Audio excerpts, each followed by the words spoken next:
O tema de hoje é consciente de Jesus e da vida sob a graça. Eu quero começar já fazendo uma pergunta. A graça tem se tornado para você um estilo de vida? A graça já é um estilo de vida para você? Eu acredito que se ainda não está suficientemente esclarecido quanto a isso, após a minha ministração desta noite, você ficará. Por isso, se conecta bem ao que eu vou ensinar nessa noite. Amém? Primeiro, você precisa viver consciente de Jesus e da sua obra consumada. Você precisa viver consciente de Jesus e da sua obra consumada, da sua obra redentora. Como assim, apóstolo? Veja bem, a fé produzida pela nova aliança da graça faz você consciente do que Jesus realizou na cruz. E o que ele fez por você foi muita coisa, foi muita bênção. Ele deu ali na cruz plena redenção. Por outro lado, a sua autoconsciência, ou seja, a consciência de si mesmo ligada à carne, faz você consciente das suas fraquezas, dos seus pecados. A consciência ligada à carne nos afasta de Jesus e da obra consumada. Observa o seguinte: Adão e Eva, antes do pecado, antes da queda, eles viviam num estado de inocência. O que isso significa? Significa que eles não conseguiam ser conscientes de si mesmos, sem primeiro estarem conscientes de Deus. Deus havia dito a eles: olha, vocês podem comer livremente de todas as árvores que eu plantei no jardim. Quantas árvores eram? Pesquisas apontam que há hoje mais de 5.000 tipos de árvores frutíferas. Então, olha só, que riqueza, quantos frutos eles tinham ali disponíveis para comer.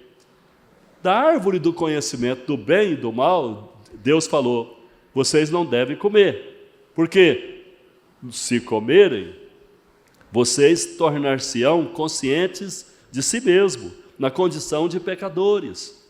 E o mais terrível, vocês irão pensar que não precisam de mim. Deus não falou isso diretamente, mas indiretamente, Deus passou essa mensagem. Deus queria que Adão e Eva tivessem com ele a mais estreita comunhão, um relacionamento íntimo de filhos com o pai. Ele havia dado ao casal total liberdade, mas não queria que o homem e a mulher se tornassem independentes dele. Mas o que aconteceu após a queda? Veja bem, eles ficaram confiantes na sua própria consciência e no conhecimento do bem e do mal. Você pode observar hoje no mundo que a maioria das pessoas vive naturalmente. A maioria das pessoas hoje vivem assim, confiante na própria consciência e no conhecimento do bem e do mal. A palavra de Deus nos fala em Gênesis que no dia em que comeram do fruto do bem e do mal, os seus olhos se abriram.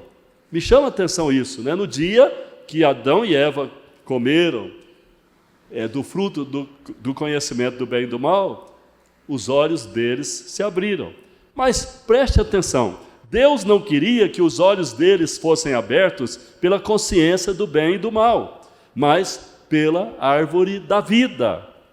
Mas, apóstolo, era Deus que estava impedindo que os olhos deles fossem abertos? Não, mas ele desejava com toda certeza que os olhos deles fossem abertos pelo fruto da árvore da vida, que representava Jesus e que estava lá, acessível e disponível para eles. Isso é chave, atenção, isso é chave. Ouça, quando os nossos olhos são abertos para ver Cristo, nós passamos a ver o quanto somos amados pelo Pai. Mas, se os nossos olhos interiores, nossos olhos espirituais são abertos, ou melhor, não são abertos para ver Cristo, o que é que vai acontecer? A nossa consciência irá nos dizer o que somos. A nossa consciência vai nos mostrar, vai nos colocar em situação de pecaminosidade. Ou seja, nós não vamos nos ver em Cristo, mas sim na carne fraca e pecaminosa. Eu vejo que o diabo tem alimentado muito as pessoas deste mundo com o conhecimento do bem e do mal. O mundo hoje é resultado, né, de muito conhecimento do bem e do mal. Escuta só, hoje em dia, há pessoas em certos lugares que a consciência do bem e do mal fala tão alto que elas têm tido o impulso de matar os seus semelhantes. E então elas matam, e alguns matam até pensando que estão fazendo bem. A consciência do bem e do mal tem falado e levado as pessoas a abortar bebês. Ou seja, a consciência do bem e do mal tem falado às pessoas que elas podem matar bebês, que elas podem abortar bebês. E elas estão abortando. Está dizendo que elas podem afrontar a Deus, e elas estão afrontando. E dentro da igreja, como é que está sendo? A situação dentro da igreja também é muito ruim, porque muitos filhos de Deus não vivem conscientes de Jesus, mas sim de si mesmos. E tomados pelo conhecimento do bem e do mal, eles têm permitido que diversas crenças erradas invadam suas mentes e os dominem. E é por isso que muitos dos nossos irmãos têm caminhado para longe da obra da cruz, para longe, né, dos benefícios da obra redentora de Jesus.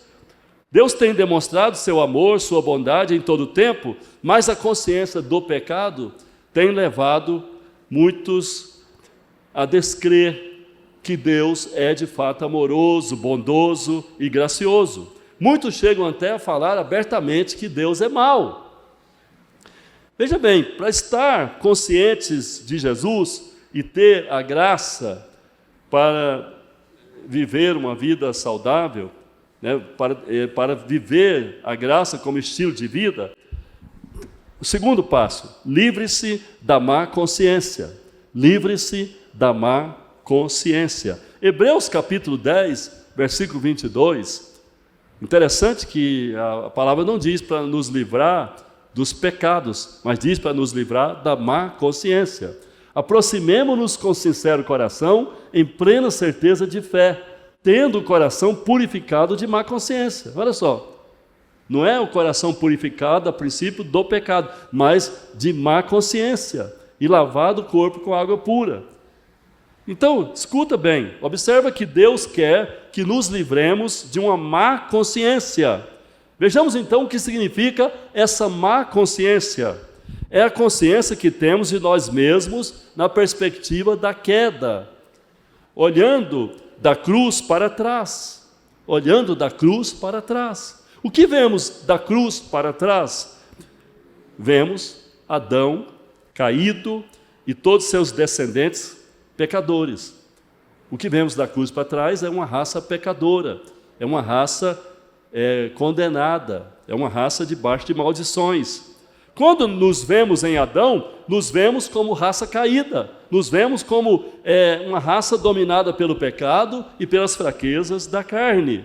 Veja bem, quando Adão pecou e perdeu a consciência de Deus, ele passou a estar consciente de si mesmo em estado degenerado. Lembra o que ele fez após a queda? Adão, após a queda, procurou se esconder de Deus. Observa, ele procurou se esconder de Deus. Hoje em dia, há muitos pregadores dizendo assim: para que haja um avivamento na igreja, precisamos falar mais sobre o pecado. Em outras palavras, precisamos levar a igreja a ter mais consciência de si mesma em Adão caído. Aí vão e pregam muito sobre o pecado. Qual o resultado? As pessoas passam a ter a má consciência do pecado, em vez de ficarem conscientes do que a obra da cruz fez por elas. Por isso é que muitos irmãos têm se afastado da comunhão e vão lá para o mundo tentar se esconder de Deus. Se você vai ao médico e o médico fala da sua doença, e fala muito da sua doença, e fala a maior parte do tempo da sua consulta sobre a doença. A doença que você tá tendo é isso, a doença é aquilo, a doença ela é terrível assim, é terrível assado, e vai falando dessa doença, e fala da doença, e fala da doença, fala para você 20 minutos sobre a doença, e aí depois ele passa um remédio que ele sabe que é eficaz, que vai curar você. Mas só que o médico falou tanto da doença para você, que você sai ali do consultório, vai embora, tão consciente da doença, que você fica mais doente ainda.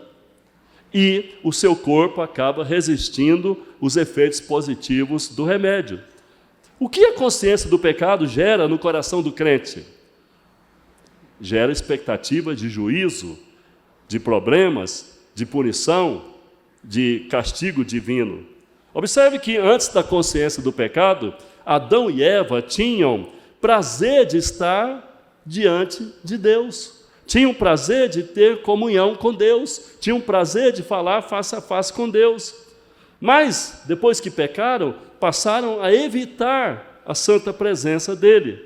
E, na insanidade, acharam que poderiam se esconder do seu Criador onipresente. Hoje, essa situação se repete no mundo. E muitos estão tentando se esconder lá fora, atrás dos vícios, atrás também dos prazeres, das riquezas, da fama. Mas não demora muito e percebem que estão realmente construindo castelos na areia, estão correndo atrás de castelos na areia. Jesus veio para que vivamos e não somente existamos, mas para que possamos desfrutar dele como vida, temos que ter a consciência de que somos um com ele. Quem creu em Jesus Cristo como seu Salvador e o recebeu de coração sincero, com fé, recebeu ele na sua vida. Quem diz amém, aleluia? Ele está na sua vida, você é um com ele. Você é um com ele, e você tem que ter uma consciência sempre ligada a ele, sempre ciente dele, sempre consciente dele, sabendo que você e ele é um só, vocês são inseparáveis. Quem diz amém, aleluia? E aí vem o terceiro passo, se você quer realmente viver a graça como estilo de vida e continuar consciente de Jesus e desfrutando da obra da cruz. Você tem que se desconectar. Então, se desconecte de vez da velha aliança da lei. Se desconecte de vez da velha aliança da lei. Nós já temos sido ministrados pelo Espírito Santo na palavra da graça, que nos tem esclarecido que não vivemos mais debaixo da lei, mas somente da graça. Quem pode dizer amém? Amém. Mas pelas redes sociais, o que mais se vê são pregadores que vêm enfatizando o seguinte: olha, não estamos sob a lei para justificação, pois a justificação nós só obtemos pela graça. Mas estamos debaixo da lei para a nossa caminhada, para a nossa santificação, pois se não cumprirmos a lei, Deus não vai nos abençoar, nós não vamos ser santificados. Atenção, igreja, eu vou reiterar aqui o que venho dizendo há mais de 10 anos. Nós não estamos mais debaixo da lei. Nós não estamos mais debaixo da lei. Sempre houve, sempre haverá teólogos neste mundo que irão afirmar o contrário. Eles chamam os 10 mandamentos que estão dentro de 613 leis do Velho Testamento, porque a Velha Aliança não é só 10 mandamentos, a Velha Aliança são 613 mandamentos. Então, esses teólogos que insistem que a igreja tem que cumprir a lei, eles chamam os chamados 10 mandamentos de o código moral da igreja. Mas afinal, apóstolo, nós somos contra os 10 mandamentos? Nós somos os fora da lei? Em relação à velha aliança, sim, nós estamos fora. Quem diz amém? Mas a igreja tem um padrão moral. Não vamos nunca nos colocar do lado oposto. Não vamos dizer, não, nós não temos padrão moral. Não, nós temos padrão moral. Só que esse padrão moral não é ditado pelo faça ou não faça da lei, mas ele é ditado pelo Espírito Santo que habita dentro de nós. Pelo Espírito que é para nós uma bússola moral espiritual. Qual é a nossa bússola moral? Qual é a nossa bússola espiritual? O Espírito Santo de Deus. Ele que nos norteia, Ele nos guia, Ele nos mostra, né, o que devemos seguir, fazer aqui e acolá. Não é a consciência do bem e do mal, porque o mundo lá fora segue a consciência do bem e do mal. Eu acho isso aqui certo, eu faço. Eu acho isso aqui errado, eu não faço. Então o mundo lá fora é guiado pela consciência do bem e do mal. Mas nós somos guiados pela vida do Espírito, pela presença do Espírito Santo, pela voz do Espírito Santo. O Espírito Santo dentro de nós é que nos leva a cumprir a vontade de Deus. Mas vemos no Novo Testamento que ele faz isso não por meio de imposições, não por meio de exigências da lei, que nos leva a empreender esforços e nos arrojar de maneira carnal para cumprir o que a lei manda. Não, o Espírito Santo, ele nos leva a cumprir a vontade de Deus, a fazer a vontade de Deus, por uma ação dele dentro de nós. E ele fala lá em Hebreus capítulo 10 que ele veio para colocar dentro de nós, para escrever nas nossas mentes o padrão moral, espiritual, para colocar a vontade de Deus, e assim, através de uma ação dele, de um operar dele, e realizar também dele, nós vamos andando em santidade. Quem diz amém, aleluia?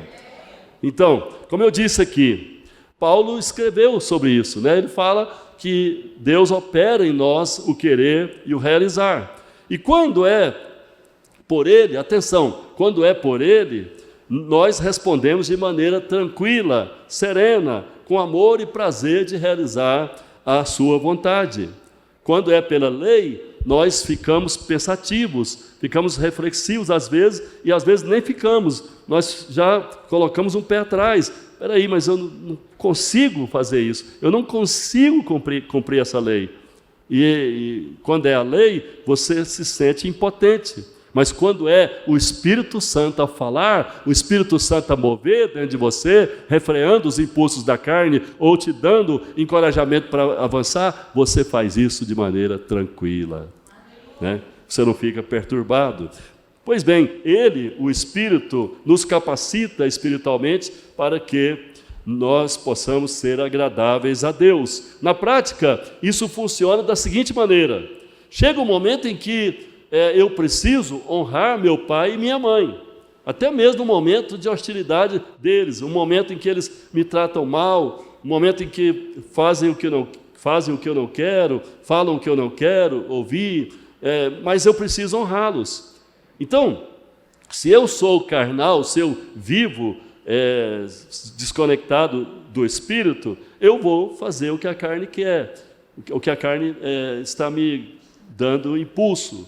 E se eu não seguir o Espírito Santo e nem a carne, eu vou pensar nos 10 mandamentos. Eu tenho que honrar meu pai e minha mãe, mas eu estou aqui agora com dificuldade, eu não consigo ouvir isso que estão falando, eu não consigo superar isso. Aí você fica ali, né, se remoendo para honrar seu pai e sua mãe. Contudo, se você está em comunhão com o Espírito Santo, entende que a graça está na sua vida, você depende dele, você busca Ele, e você dá vazão a Ele, Ele coloca no seu coração a paz, e você pode se sujeitar a seus pais, honrar seus pais, e sempre falar coisas positivas para seus pais, né? Chega um momento em que eu preciso ser mais forte do que a lascívia, a luxúria, a cobiça da minha carne, e eu estou em comunhão com o Espírito Santo. E se eu estou em comunhão com o Espírito Santo, então, o que eu faço? Eu deixo que Ele coloque a disposição que Ele tem, que ele produz, que é capaz de resistir à tentação, é capaz de vencer o adultério, a prostituição, e então eu dou lugar ao fruto dele, e ele vai me guiando, e eu vou me sentindo fortalecido, eu vou me sentindo encorajado, eu vou me sentindo capaz de dizer não a toda carnalidade, a todo impulso da carne. Então, escuta bem, chega um momento em que surge dentro de mim o desejo de fazer algo mal para uma pessoa. Eu quero me vingar. Eu quero me vingar de alguém que me fez o mal. Às vezes até matar. Acontece. Mas, se eu estou em comunhão com o Espírito Santo, Ele coloca no meu coração a força necessária para que eu possa dar um passo além, né, passando por cima dos meus maus sentimentos, passando por cima dos meus impulsos. E assim, em vez de fazer o mal, eu termino fazendo o bem para quem me fez o mal. É dessa forma que, mesmo desconectado dos 10 mandamentos, sem me preocupar em cumpri-los com o esforço da carne, e que eu vou seguindo e vou honrando a Deus com o padrão moral que Deus espera. Quem diz amém, aleluia? Eu nunca vou agir de forma contrária, né, aos padrões morais de Deus. Eu sempre vou agir de maneira coerente, mas nunca porque eu estou pensando em mandamento, nunca porque eu estou sendo cobrado por um mandamento, sendo forçado por um mandamento, exigido a fazer tal coisa, porque é uma lei que está sobre mim. Não, é porque eu sou guiado pelo Espírito que é santo, que guia meus passos em santidade. Quem está entendendo, diga amém. Se o nosso sistema de crenças ainda contém legalismo, nós iremos desenvolver uma expectativa com a consciência de que algo ruim, algo negativo, algum juízo de Deus está por vir sobre nós. Tem muita gente dentro da igreja que não fica feliz, não se sente motivado a seguir em frente, mesmo debaixo de situações adversas, porque muitas vezes, né, está sentindo que a situação que aconteceu, o que está acontecendo, seja um juízo de Deus, um castigo de Deus.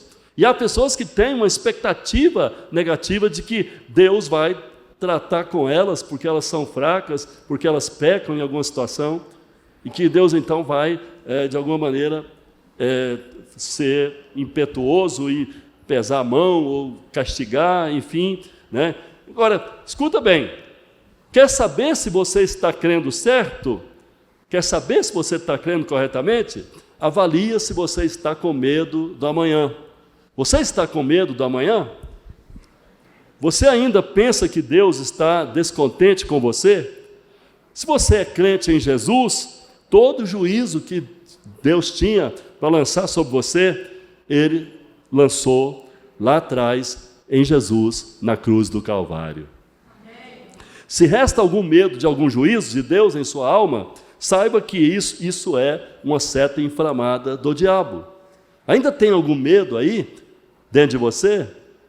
Uma expectativa de algo ruim para o futuro? Você está pensando alguma coisa negativa sobre Deus? Veja bem, o diabo sempre vai vir e vai falar: ah, você fez algo errado? Você errou? Você pecou nisso e naquilo? Ah, você espere agora a ira de Deus manifestar. Espere o castigo de Deus manifestar. Espere um tratamento duro de Deus vir sobre a sua vida. É isso que o diabo fala no seu coração, na sua mente, nos seus ouvidos. E se você dá ouvidos a ele, você passa a viver angustiado, abatido, passa a ficar temeroso, deprimido, ansioso. E isso com certeza vai causar prejuízos para você irreparáveis. Sim, prejuízos para a sua vida espiritual, para a sua vida material e até mesmo para os seus relacionamentos com seus familiares. E quando um mal de fato sobrevém, você então apressadamente conclui: ah, isso só pode ser um mal vindo de Deus, isso só pode ser uma paga, isso só pode ser uma colheita de algum mal que eu plantei.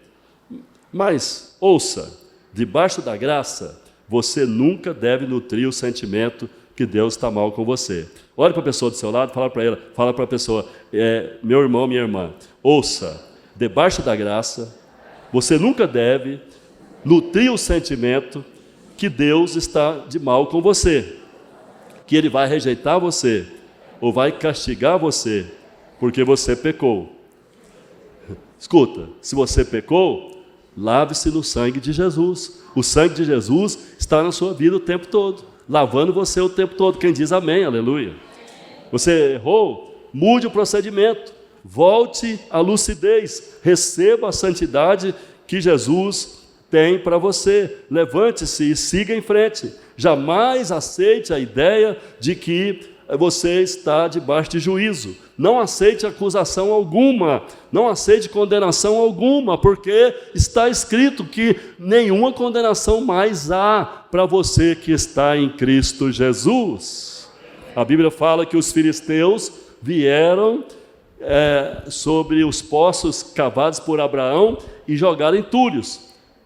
Não sei se você já leu em Gênesis, Abraão, ele saiu cavando muitos poços na sua caminhada, né?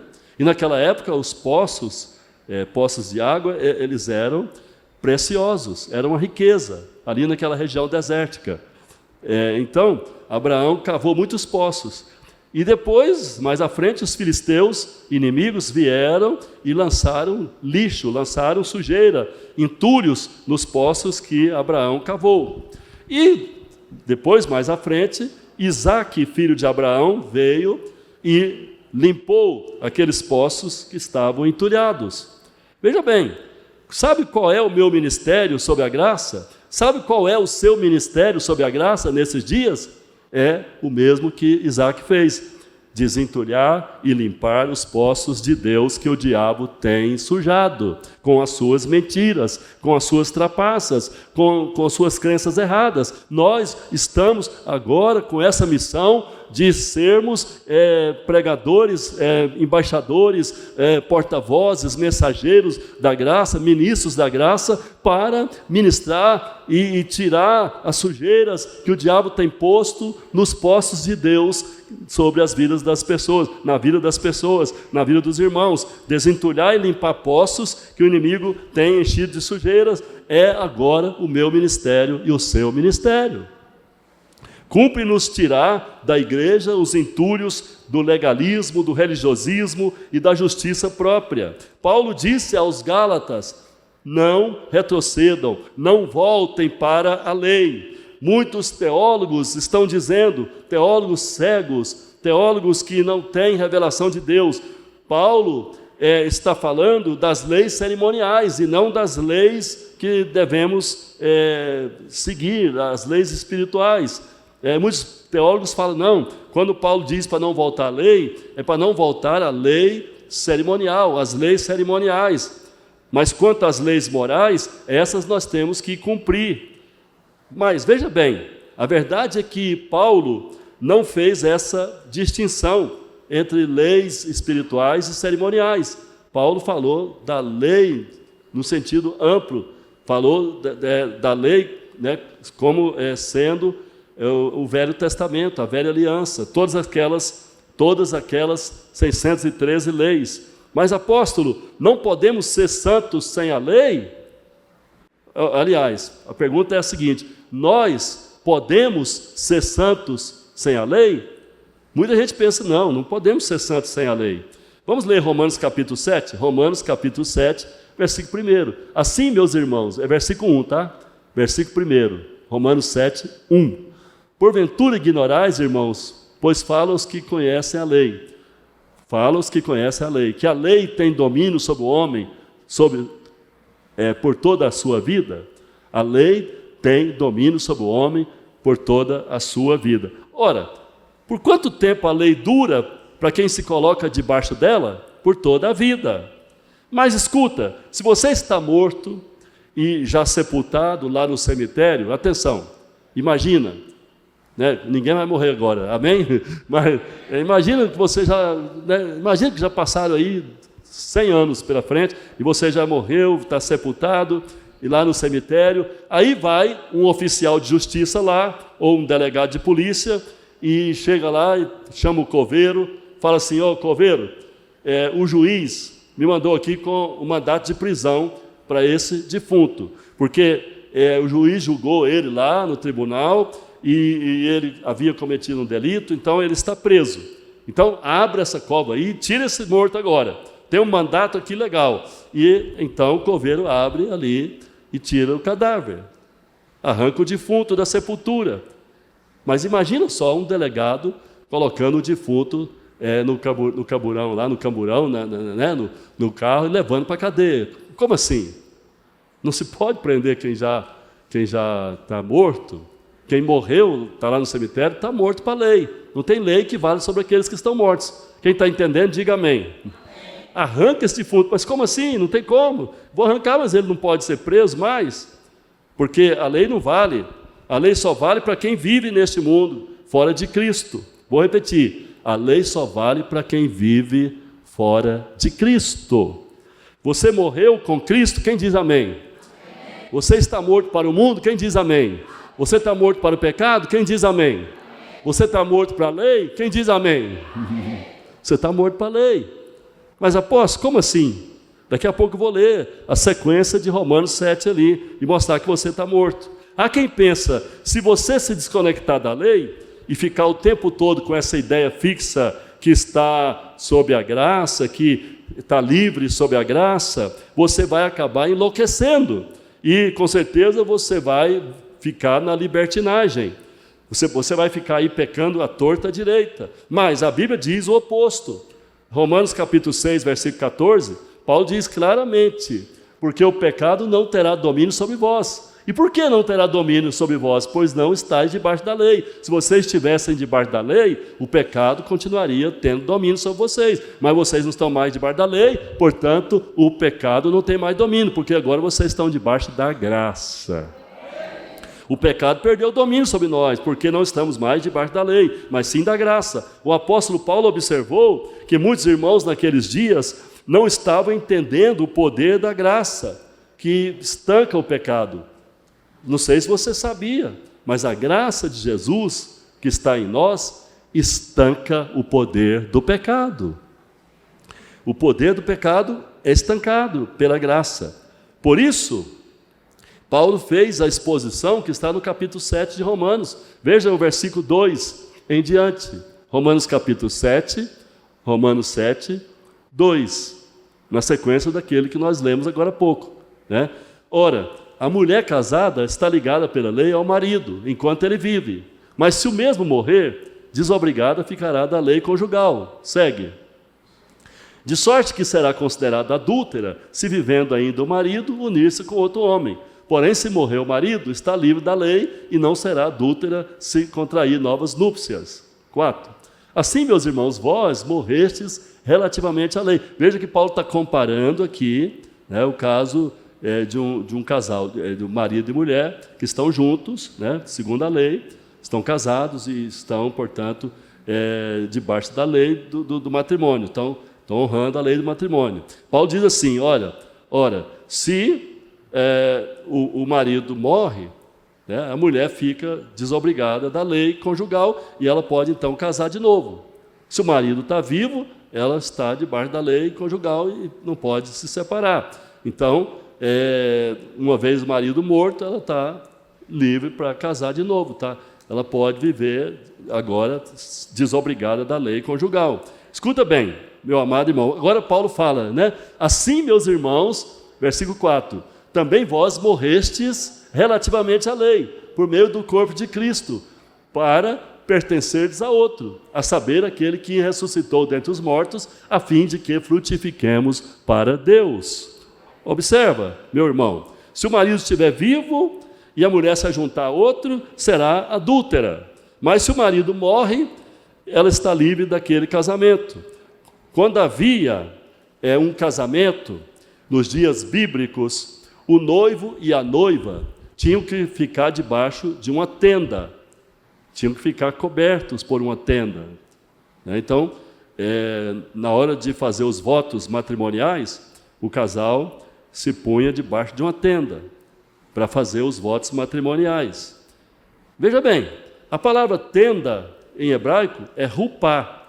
E é interessante observar que os judeus, eles praticavam esse ato e sabiam o significado, né?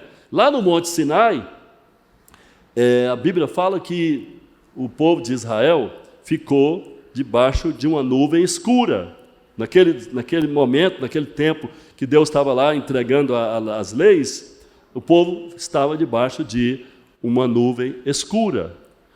No Monte da Transfiguração, os discípulos estavam cobertos por uma nuvem brilhante. Observe o contraste aí. No Sinai, o povo estava debaixo de uma nuvem escura, como se estivessem debaixo de uma tenda escura. E no Novo Testamento, na Nova Aliança, os discípulos estavam no Monte da Transfiguração e uma nuvem brilhante os cobriu ali. Sob aquela nuvem escura, Deus se casou com Israel. E lá, isso foi lá no Sinai. Foi lá no Sinai. Todo casamento envolve uma aliança com cláusulas. Veja bem, João capítulo 1, versículo 17. João capítulo 1, 17, a palavra diz: a lei foi dada por intermédio de Moisés, a graça e a verdade vieram por meio de Jesus Cristo. Então, observe a distinção aí. Moisés, que era um servo, né, recebeu a lei e o povo viveu na servidão debaixo da lei.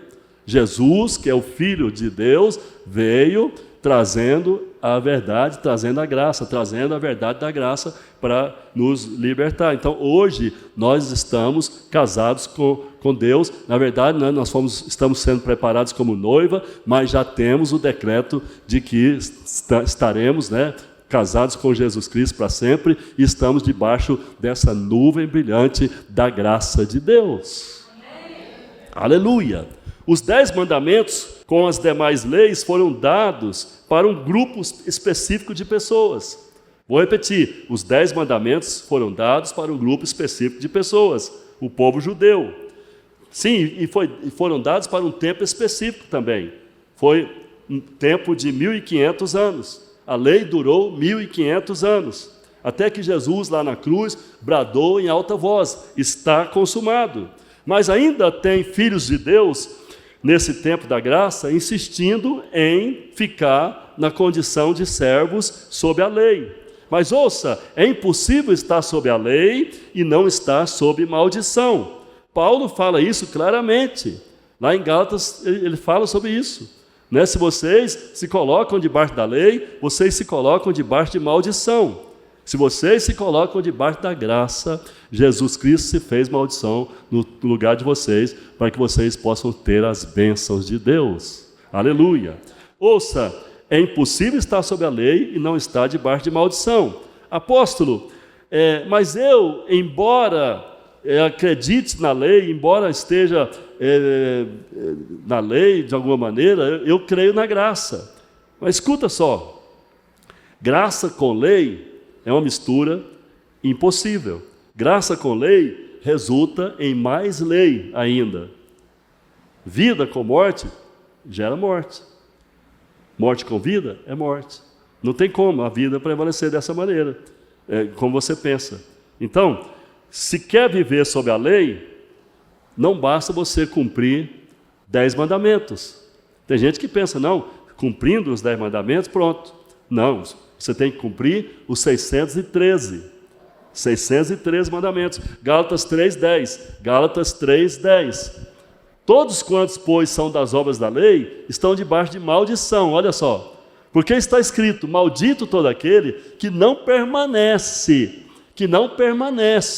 em todas as coisas escritas no livro da lei para praticá-las. Então, você quer estar na lei? Então, não basta cumprir 10 mandamentos. Você tem que cumprir 613. Paulo está falando. Porque está escrito: maldito todo aquele que não permanece em todas as coisas escritas no livro da lei para praticá-las. Então, não basta só decorar, citar, falar, poetizar, você tem que praticar. Mas debaixo da graça, você está livre da lei e o Espírito da vida guia você. Quem diz amém? Aleluia. O Espírito Santo guia seus passos. O Espírito Santo te dá graça sobre graça. Portanto, se desconecta. Olha para o irmão do seu lado, para a irmã, e fala: se desconecta completamente da antiga aliança da lei.